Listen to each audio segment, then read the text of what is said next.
तो ऐसा भी नहीं हो सकता कि एकदम से लोग समझ जाएंगे। अगर लोग मुखालफत कर रहे हैं तो अपनी जगह सही कर रहे हैं। देखिए, मरकज़ विलायत अली पाकिस्तान सिंध क्यों इस निज़ाम के ख़िलाफ़ है? 1400 साल पहले अगर हमें गैर मासूम को तस्लीम करना होता, अलकतरा में हदीस है कि खुदा जिसके दिल को पाक करना चाहता है उसे हमारी विलायत अता करता है। तो इस वजह से आप लोग MI6 और बाकी जो एजेंसियां हमारे यहाँ ये जो कहा जाता है ना, उनसे आपको बहुत कुछ मिलता है फंड। मैं हसन अल्लाह यारी वाला जुमला कहूँगा कि खुदा दरूद नाजिल करे उस MI6 पर कि जो मौला की विलायत के लिए काम कर रही है और विलायत का प्रचार कर रही हो। हम पर तो नुसैरी होने का भी मसला है।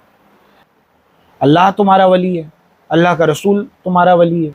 ग़ैबत कुबरा में उनके बताए हुए पे अमल करें। बहुत सारे, एक चूहा था जो मुख्तलिफ सामान के पीछे छुप कर बैठा हुआ था। शहंशाह भी 2 साल पढ़ के आ गया है।